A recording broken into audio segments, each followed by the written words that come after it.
한명희는 71세 부산 해운대에 살고 있는 은퇴한 교사입니다. 곧은 허리와 당당한 걸음걸이, 짧게 자른 하얀 머리카락과 깊은 주름 사이로 번뜩이는 날카로운 눈빛이 그녀의 특징이에요. 35년간 중학교에서 국어를 가르쳤던 명희는 학생들 사이에서 철의 여인으로 불렸을 만큼 원칙을 중요시했습니다. 남편과 함께 평생 알뜰하게 모은 20억은 그녀의 자존심이자 안전망이죠. 자식들은 모두 서울에서 바쁘게 살고 있어 일주일에 한 번 전화 통화가 전부입니다. 그나마 손녀 윤서가 부산 대학교에 진학하며 가끔 찾아오는 것이 그녀의 큰 기쁨이에요. 엄격한 겉모습과 달리 명희는 마음이 따뜻하고 공정함을 중요시합니다. 어린 시절 가난했던 경험이 그녀를 독립적이고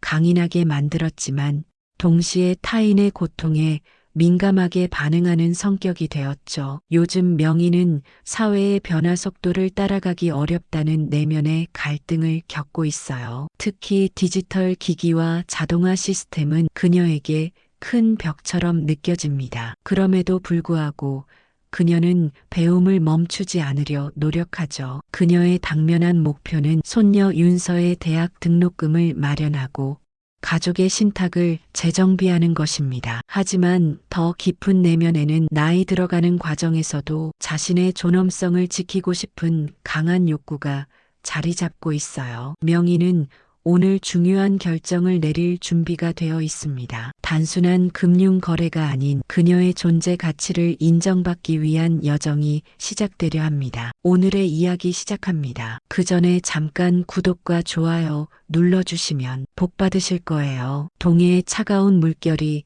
해운대 모래사장을 적시는 새벽 5시 한명희는 오늘도 어김없이 눈을 떴습니다. 71세의 나이가 무색하게 날렵한 움직임으로 침대에서 일어나 창문을 열었죠. 창밖으로는 아직 어둑한 부산 바다가 펼쳐져 있었습니다. 명희는 오늘이 중요한 날임을 알고 있었어요. 한숨을 내쉬며 창문을 닫고 운동복으로 갈아입었습니다. 또 새벽이구나. 명희의 입에서 작은 중얼거림이 나왔어요. 35년째 이어온 습관처럼 새벽 산책을 위해 현관문을 열었습니다. 아파트 복도는 고요했고 엘리베이터 소리만이 정막을 깨뜨렸죠. 바닷가로 향하는 길, 명희는 자신의 발걸음 소리에 귀를 기울였습니다. 규칙적인 발소리가 그녀에게 안정감을 주었어요. 해변에 도착한 명희는 깊게 숨을 들이마셨습니다. 바다 향기가 폐부 깊숙이 스며들었죠. 파도 소리가 그녀의 귓가를 간지렸어요. 새벽 바다의 고요함 속에서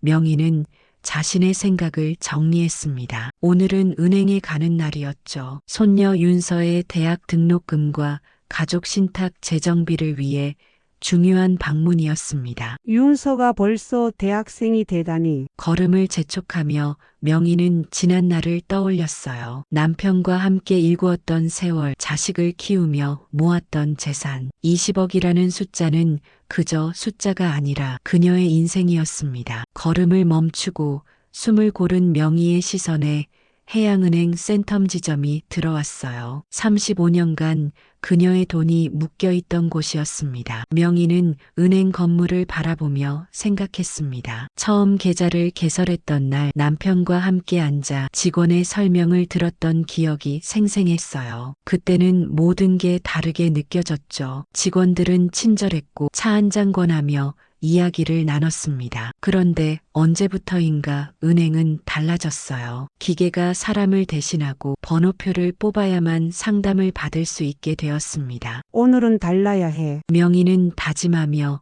집으로 발걸음을 돌렸어요. 아침 식사를 준비하고 가장 단정한 옷을 골랐습니다. 오늘 은행에서 중요한 결정을 내리기 위해서죠. 거울 앞에 선 명희는 자신의 모습을 찬찬히 살폈어요. 주름진 얼굴, 하얗게 센 머리카락, 하지만 여전히 또렷한 눈빛이었습니다. 그 눈빛 속에는 단단한 결심이 깃들어 있었죠. 나는 그저 나이든 여자가 아니야. 존중받을 권리가 있는 사람이지. 명희는 자신에게 말했어요. 오늘 은행 방문이 단순한 업무가 아님을 알았습니다. 그것은 자신의 존엄을 지키는 일이기도 했죠. 가방을 들고 현관문을 나서며 명희는 깊은 숨을 들이마셨습니다. 오늘의 시작이 어떤 결말을 가져올지 모른 채로요. 해양은행 센텀 지점의 자동문이 열리자 차가운 공기가 명희를 반겼습니다. 예전에 알던 공간이 낯설게 변해 있었어요. 로비는 키오스크와 무인기기들로 가득 찼고 직원들은 유리 칸막이 안에서 바쁘게 움직였습니다. 명희는 잠시 주춤했죠. 번호표를 뽑아야 한다는 것을 알았지만 어디서 어떻게 뽑아야 할지 몰랐어요. 죄송합니다만 번호표는 어디서? 명희가 가까운 창구의 직원에게 다가갔습니다. 20살 남짓 보이는 여직원은 명희를 쳐다보지도 않고 손가락으로 키오스크를 가리켰어요. 저기 기계에서 뽑으시면 됩니다. 명희는 키오스크 앞으로 가 화면을 들여다보았습니다. 작은 글씨들과 여러 선택지들이 그녀를 혼란스럽게 했어요. 손가락으로 예금 상담이라는 항목을 눌렀지만 다음 화면에서 무엇을 선택해야 할지 알 수 없었습니다. 다시 창구로 돌아간 명희의 목소리가 떨렸어요. 저기 이거 어떻게 하는지 좀 알려주실 수 있을까요? 직원은 짜증 섞인 표정으로 고개를 들었습니다. 불편하시면 보호자와 함께 오시던가요? 다른 고객님들도 기다리고 계세요. 그 말에 명희의 가슴이 철렁 내려앉았어요. 보호자라는 단어가 그녀의 자존심을 찔렀습니다. 70평생 스스로 모든 일을 해온 그녀에게 보호자가 필요하다니. 옆에서 다른 직원이 동료에게 속삭이는 소리가 들렸죠. 또 혼자 와서 일 버리는 어르신이네. 명희는 입술을 꽉 깨물었습니다. 결국 다른 고객의 도움으로 번호표를 뽑았지만 83번이라는 숫자를 보고 한숨이 나왔어요. 현재 서비스 중인 번호는 56번이었습니다. 명희는 딱딱한 의자에 앉아 기다리기 시작했죠. 시간이 더디게 흘렀어요. 명희는 가방에서 손목시계를 꺼내 확인했습니다. 1시간이 지났는데도 여전히 60대 번호를 부르고 있었어요. 그때 정장 차림의 40대 남성이 은행에 들어왔습니다. 명희의 눈앞에서 벌어진 광경은 믿기 힘들었죠. 김 이사님 기다리셨어요. 바로 안내해 드릴게요. 창구 직원이 번호표도 없는 남성을 VIP룸으로 안내하는 모습에 명희의 인내심이 한계에 달했습니다. 명희는 자리에서 일어나 데스크로 다가갔어요. 왜 저 사람은 먼저예요? 저는 1시간 넘게 기다리고 있는데요. 직원의 대답은 냉담했습니다. 저분은 중요한 고객이시니까요. 프리미엄 서비스를 받으시는 분입니다. 그럼 저는 중요하지 않은 고객인가요? 명희의 목소리가 점점 커졌어요. 다른 고객들이 쳐다보기 시작했습니다. 경비원이 다가왔죠. 어르신 소라는 안 됩니다. 조용히 기다려주세요. 명희는 깊은 숨을 들이마셨습니다. 가방에서 통장을 꺼내 데스크 위에 올려놓았어요. 이 계좌에 얼마나 들어있는지 아십니까? 20억입니다. 전액 인출하겠어요. 그 말에 은행 전체가 얼어붙었습니다. 직원들의 표정이 순식간에 바뀌었어요. 죄송합니다. 고객님 오해가 있으셨나 봅니다. 별실로 안내해 드릴까? 지점장님 연결해 드릴게요. 잠시만 기다려 주세요. 하지만 명희는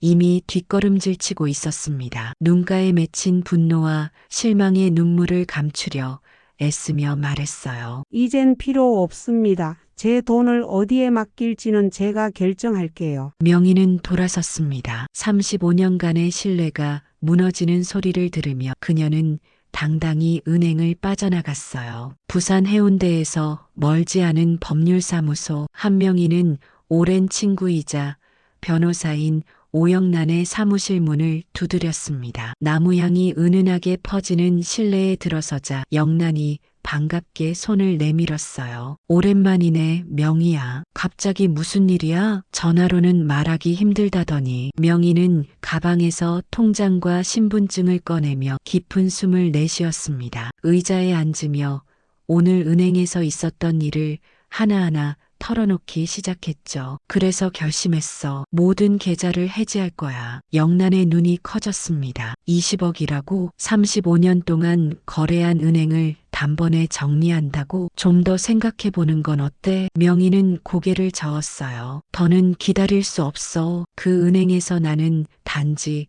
늙은 여자일 뿐이래. 존중받는 손님이 아니라. 영란은 친구의 눈에 서린 결연함을 보았습니다. 그리고 책상 위에 서류 더미를 꺼내 놓았죠. 알았어. 내 결정을 존중할게. 모든 계좌를 정리하는 데 필요한 서류들이야. 명희는 한 장 한 장 서류를 작성했습니다. 펜으로 이름을 적고 날인을 찍을 때마다 35년의 세월이 함께 지워지는 듯 했어요. 명희의 손이 잠시 멈췄습니다. 이상하네. 그저 종이에 서명하는 건데 왜 이렇게 가슴이 아플까? 영란은 오랜 친구의 손을 잡았어요. 내가 단순히 돈만 맡긴 게 아니었으니까. 그곳에는 너와 남편이 함께 일구어낸 삶의 흔적이 있잖아. 명희의 눈에 눈물이 고였습니다. 남편과 함께 처음 계좌를 개설하던 날, 딸의 대학 등록금을 준비하던 순간 손녀 윤서의 미래를 위해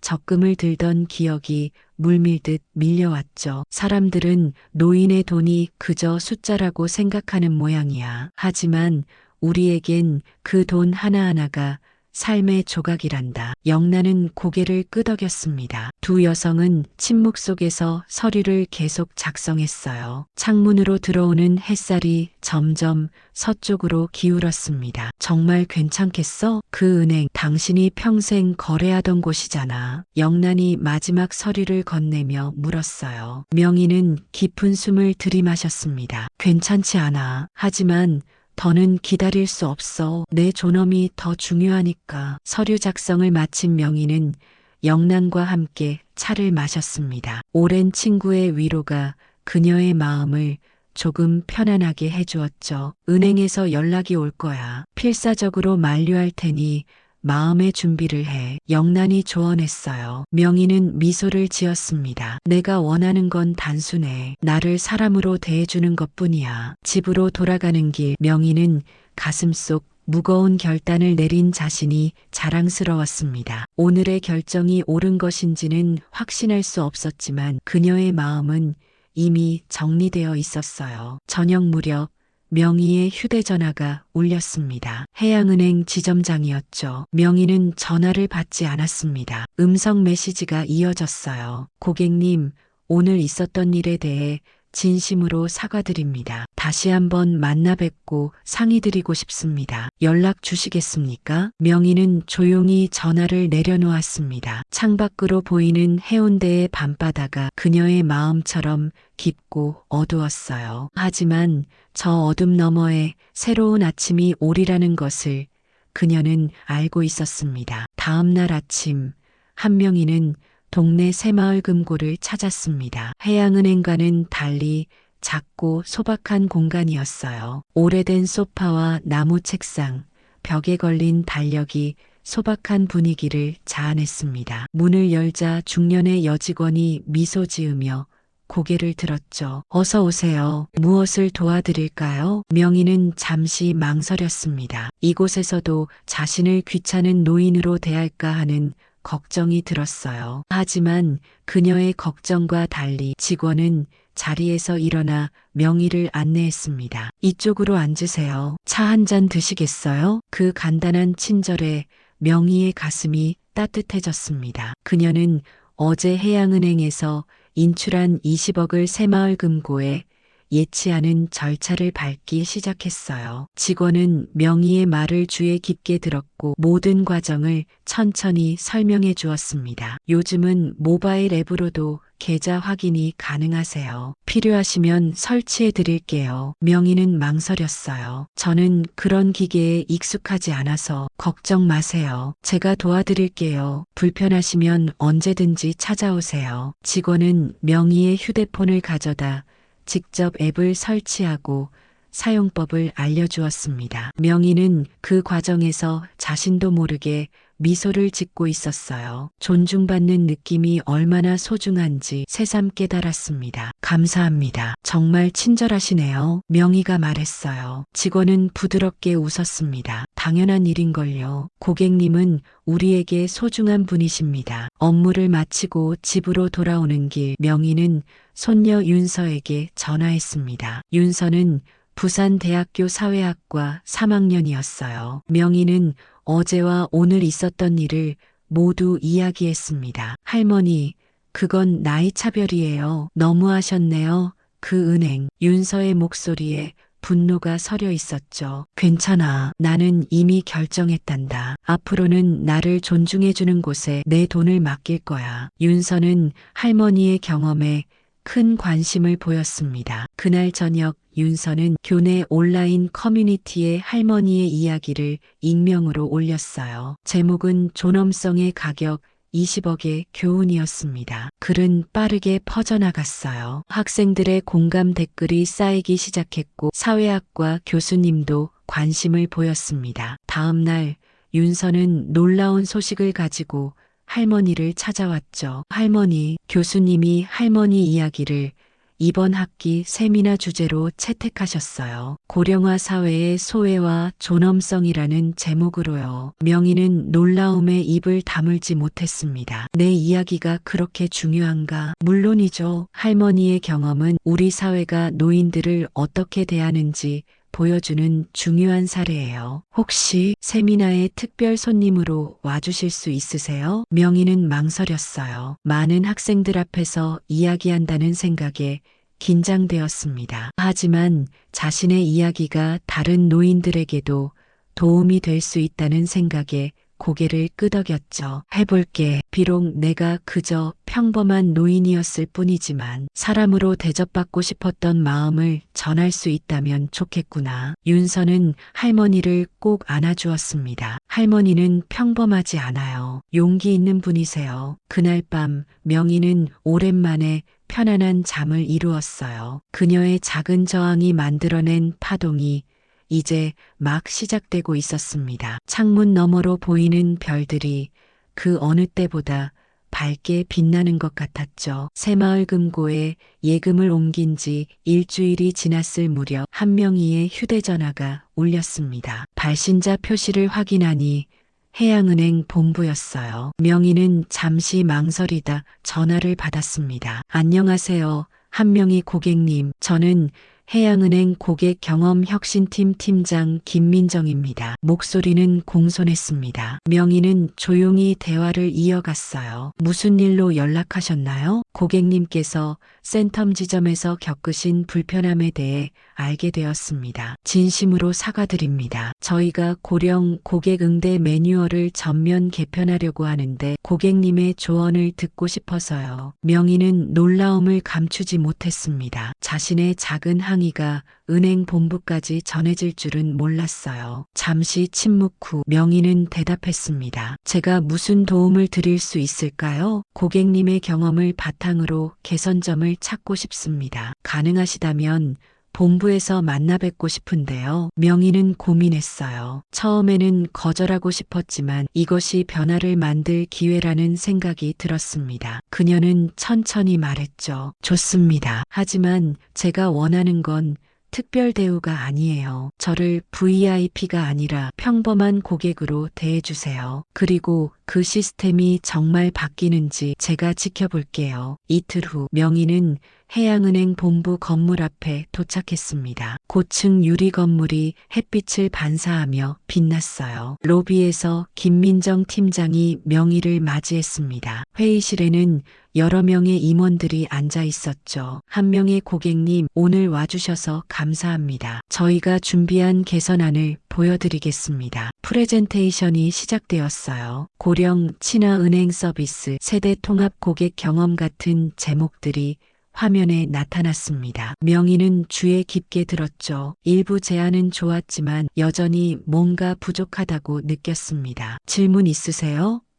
발표가 끝나고 김 팀장이 물었어요. 명희는 천천히 일어났습니다. 네, 있습니다. 이 모든 계획이 좋아 보이지만 정작 중요한 건 직원들의 마음가짐 아닐까요? 기계적인 매뉴얼보다 중요한 건 사람을 사람으로 대하는 태도입니다. 회의실이 조용해졌어요. 명희는 계속했습니다. 저는 20억을 가진 VIP가 아니라 그저 평범한 노인으로 대해주길 원했어요. 돈의 액수가 아니라 인간으로서의 존엄을 지켜주는 서비스, 그게 필요합니다. 임원들은 명희의 말에 고개를 끄덕였습니다. 김 팀장의 얼굴에 진심 어린 표정이 떠올랐어요. 고객님 말씀이 맞습니다. 저희가 가장 기본적인 것을 놓치고 있었네요. 매뉴얼뿐만 아니라 직원 교육 방식도 바꾸겠습니다. 회의가 끝나고 명희는 김 팀장과 함께 나왔습니다. 돌아가는 길에 김 팀장이 물었어요. 혹시 저희 은행으로 다시 돌아올 생각은 없으신가요? 명희는 미소 지었습니다. 지금은 아닙니다. 변화가 실제로 일어나는지 지켜볼게요. 진정성을 보여주세요. 집으로 돌아온 명희는 윤서에게 전화했습니다. 오늘 있었던 일을 이야기하며 그녀는 작은 변화가 시작되는 것을 느꼈어요. 윤서는 할머니의 말에 감동했습니다. 할머니, 대단하세요. 한 사람의 용기가 시스템을 바꾸고 있어요. 명희는 웃음 지었습니다. 난 그저 내 목소리를 낸 것뿐이야. 때로는 그것만으로도 충분한가 봐. 그날 밤 명희는 베란다에 나가 부산의 밤바다를 바라보았습니다. 물결 위에 비친 도시의 불빛들이 춤추는 모습이 아름다웠어요. 그녀는 생각했습니다. 자신의 작은 항의가 물결처럼 퍼져나가 더 큰 변화를 만들 수 있을까? 그녀의 마음속에 작은 희망이 피어났죠. 며칠 뒤 오후 한명희의 아파트 초인종이 울렸습니다. 문을 열자 낯선 젊은 여성이 서 있었어요. 20대 중반 정도로 보이는 그녀는 어깨가 축 처진 채 긴장된 표정이었습니다. 명희는 그녀를 어디서 본 것 같다는 생각이 들었어요. 안녕하세요. 한명희 고객님, 저는 해양은행 센텀 지점의 정유미라고 합니다. 순간 명희는 기억해냈습니다. 그날 자신에게 보호자와 함께 오시던가요라고 말했던 바로 그 직원이었죠. 명희의 표정이 굳어졌지만 그녀를 거절하지는 않았습니다. 무슨 일로 오셨나요? 유미의 목소리가 떨렸어요. 직접 찾아뵙고 사과드리고 싶었습니다. 제가 정말 잘못했습니다. 명희는 잠시 망설이다 그녀를 안으로 초대했습니다. 거실에 앉은 유미는 고개를 숙인 채 말을 이어갔어요. 은행에서 고객님께 정말 무례하게 대했습니다. 변명의 여지가 없어요. 명희는 차분히 물었습니다. 왜 그랬던 거죠? 유미의 눈에 눈물이 고였어요. 바쁘다는 핑계로 고객을 사람이 아닌 번호로만 대했습니다. 특히 어르신들을 업무를 빨리 처리해야 한다는 압박감에 사로잡혀 있었어요. 명희는 조용히 듣고 있었습니다. 유미가 계속 말했죠. 어머니가 제 행동을 듣고 울으셨어요. 내가 그런 사람이었니? 라고 물으시더군요. 어머니는 노인 요양원에서 일하세요. 매일 어르신들을 돌보는 분인데 제가 한 행동을 생각하니 너무 부끄러웠습니다. 유미는 손수건으로 눈물을 닦았어요. 사직서를 제출하려고 합니다. 제가 은행원 자격이 없다고 생각해서요. 명희는 깊은 숨을 들이마셨습니다. 처음에 느꼈던 분노가 서서히 가라앉는 것을 느꼈어요. 그녀 앞에 앉은 건 무례한 직원이 아니라 실수를 인정하고 배우려는 한 젊은이였습니다. 차 한잔 하시겠어요? 명희가 물었죠. 부엌에서 차를 준비하며 명희는 생각했습니다. 용서란 무엇일까? 단순히 잘못을 덮는 것이 아니라 새로운 이해의 시작이 아닐까? 차를 들고 돌아온 명희는 유미 앞에 앉았어요. 사직하지 마세요. 유미가 놀란 눈으로 쳐다보았습니다. 명희는 부드럽게 웃었어요. 떠나기보다 안에서 바꿔봐요. 그게 더 용기 있는 일이에요. 당신 같은 직원이 진심으로 변화하려 할 때 시스템도 바뀌기 시작하는 거죠. 유미의 눈에 다시 눈물이 고였습니다. 하지만 이번엔 감사의 눈물이었어요. 정말 그래도 될까요? 용서해 주시는 건가요? 명희는 고개를 끄덕였습니다. 용서는 나를 위한 것이기도 해요. 분노를 품고 있으면 나만 아프거든. 그리고 당신이 진심으로 반성하고 있다는 걸 느껴요. 그들은 오랫동안 이야기를 나눴습니다. 유미는 은행 시스템의 문제점들을 솔직하게 털어놓았고 명희는 노인들이 일상에서 겪는 어려움을 설명했어요. 세대 간의 벽이 조금씩 허물어지는 순간이었습니다. 헤어질 때 유미는 명희에게 깊이 고개를 숙였어요. 오늘 배운 것을 절대 잊지 않겠습니다. 은행에 돌아가서 동료들에게도 이 경험을 나눌게요. 명희는 미소 지었습니다. 좋아요. 그리고 다음에는 그냥 친구로 찾아와도 좋아요. 문을 닫고 혼자 남은 명희는 가슴이 따뜻해지는 것을 느꼈습니다. 분노는 사라지고 희망이 자리 잡고 있었어요. 그녀는 창밖을 바라보며 생각했습니다. 진정한 변화는 어쩌면 이런 작은 만남에서 시작되는 것인지도 모르겠다고요. 그날 밤 명희는 일기장에 적었습니다. 오늘 나는 용서하는 법을 배웠다. 그리고 어쩌면 내가 변화의 시작이 될 수도 있겠다는 희망을 보았다. 부산대학교 사회학과 대강당은 학생들로 가득 찼습니다. 한명희는 무대 뒤에서 떨리는 마음을 진정시키려 깊은 숨을 들이마셨어요. 손녀 윤서가 다가와 할머니의 손을 꼭 잡았습니다. 할머니, 긴장하지 마세요. 그냥 있었던 일을 말씀하시면 돼요. 할머니의 이야기는 그 자체로 충분히 강력해요. 명희는 감사하게 윤서를 바라보았습니다. 이렇게 많은 사람들 앞에서 말하는 건 처음이라 그래. 내 이야기가 그들에게 무슨 의미가 있을까? 모두가 할머니의 이야기를 기다리고 있어요. 고령화 사회의 소외와 존엄성 세미나에 100여 명이 넘는 학생들이 등록했답니다. 강당 안에서 마이크 소리가 들렸어요. 사회자가 명희를 소개하고 있었습니다. 윤서가 할머니의 등을 가볍게 밀었죠. 할머니, 시간이에요. 할 수 있어요. 명희는 천천히 무대로 걸어나갔습니다. 밝은 조명이 그녀를 비추었고 수많은 학생들의 시선이 집중되었어요. 갑자기 입이 말라오는 듯 했습니다. 잠시 침묵이 흘렀죠. 마이크 앞에 선 명희는 청중을 바라보았습니다. 젊은 얼굴들이 호기심과 기대로 가득했어요. 명희는 진심을 담아 이야기를 시작했습니다. 저는 특별한 사람이 아닙니다. 그저 나이 들어도 존중받고 싶었던 사람일 뿐이에요. 그녀의 목소리는 처음에는 작았지만 말을 이어갈수록 힘이 실렸습니다. 해양은행에서의 경험, 모멸감, 그리고 자신의 결단을 하나하나 풀어놓았어요. 학생들은 숨소리도 내지 않고 경청했습니다. 나이 든다는 것은 점점 투명 인간이 되어가는 과정이었습니다. 사람들의 시선에서 벗어나고 목소리를 잃어가는 느낌이었죠. 하지만 그날 저는 결심했어요. 더는 침묵하지 않겠다고. 명희의 이야기는 단순한 은행 에피소드를 넘어 인간으로서의 존엄에 관한 이야기로 확장되었습니다. 그녀는 사회가 만든 보이지 않는 장벽과 노인들이 겪는 일상적 차별에 대해 솔직하게 이야기했어요. 저는 20억을 가진 사람이라서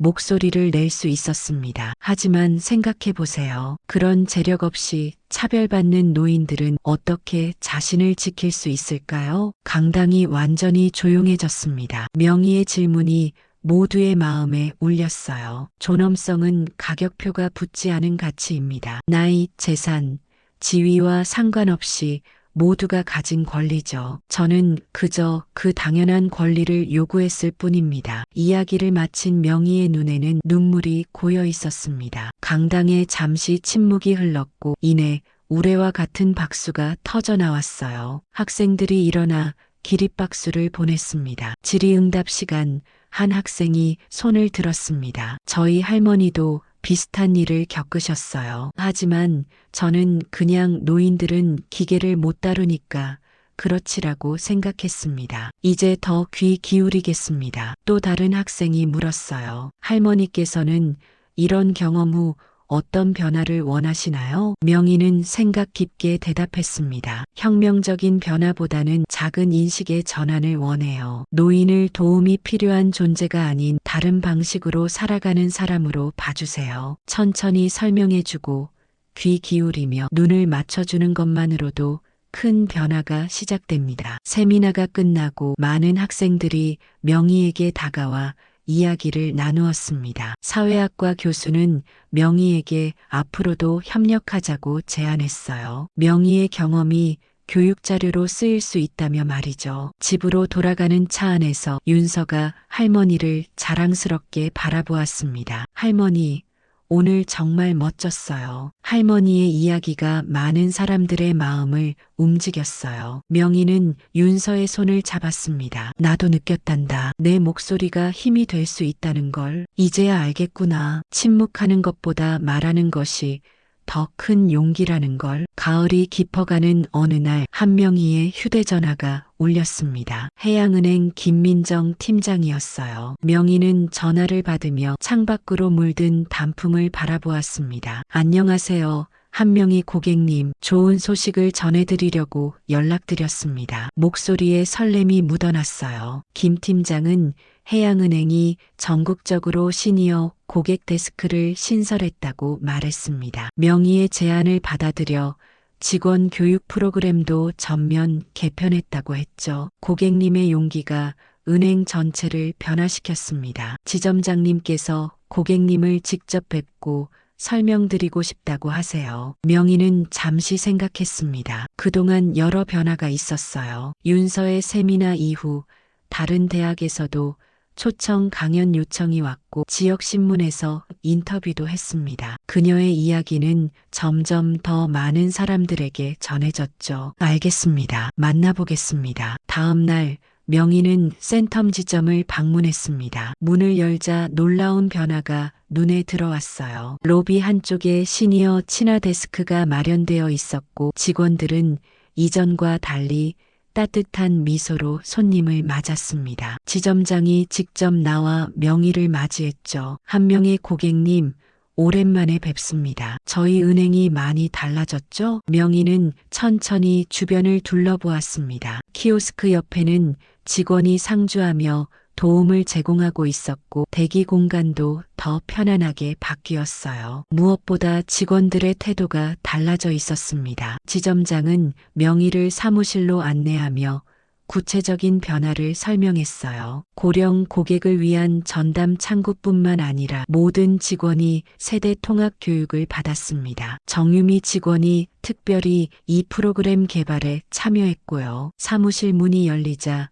유미가 밝게 웃으며 서 있었습니다. 그녀는 이제 시니어 서비스 담당자가 되어 있었어요. 한명희 고객님, 저희가 약속을 지켰는지 직접 확인해 주세요. 지점장은 명희에게 정중하게 부탁했습니다. 고객님의 자산을 다시 저희 은행에 맡겨주실 생각은 없으신지요? 명희는 잠시 생각했습니다. 그리고 고개를 끄덕였어요. 일부는 다시 맡겨볼게요. 하지만 조건이 있어요. 변하지 않았다면 다시 떠날 거예요. 지점장은 진지하게 대답했습니다. 약속드립니다. 이번 변화는 단순한 이벤트가 아닌 저희의 새로운 철학입니다. 명희는 20억 중 절반을 다시 해양은행에 예치했습니다. 계좌를 개설하며 그녀는 35년 전 남편과 함께 이곳에 처음 왔던 날을 떠올렸어요. 그때와 지금 많은 것이 변했지만 어쩌면 더 나은 방향으로 변하고 있는지도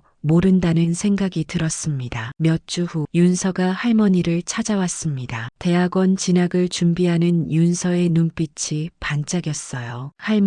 할머니의 이야기 이제 논문으로 쓰려 해요. 노인 존엄성 회복을 위한 사회적 실천이라는 주제로요. 명희는 손녀를 바라보며 미소 지었습니다. 그건 나만의 이야기가 아니라 우리 모두의 이야기란다. 나이 든다는 건 슬픈 일이 아니야. 다만 우리 사회가 그것을 슬프게 만들 뿐이지. 윤서는 할머니의 손을 꼭 잡았어요. 할머니 덕분에 많은 것이 변하고 있어요. 해양은행 말고도 다른 기관들도 할머니의 이야기를 듣고 변화하려고 해요. 따스한 오후 명희는 윤서와 함께 해운대 바닷가를 걸었습니다. 그녀가 매일 아침 걷던 그 길이었죠. 파도가 모래사장을 쓸고 지나가며 발자국을 지웠지만 명희는 알고 있었어요. 그녀가 남긴 발자국은 모래 위가 아닌 사람들의 마음속에 새겨졌다는 것을. 봄은 천천히 온단다.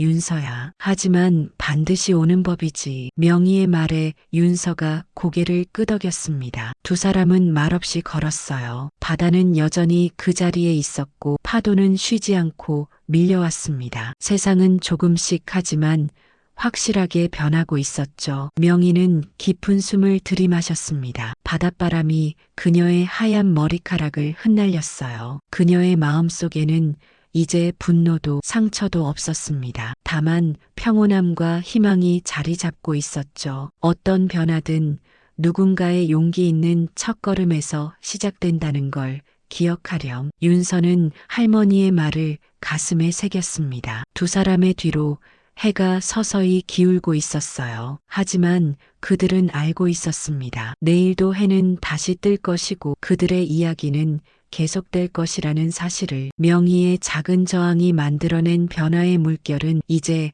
막 시작되고 있었습니다. 그리고 그 물결은 점점 더 넓게, 더 깊게 퍼져나갈 것이었죠. 오늘도 귀한 시간 내어 끝까지 시청해주신 구독자 여러분 진심으로 감사드립니다. 오늘의 이야기가 마음을 울렸다면 구독과 좋아요, 댓글 부탁드립니다.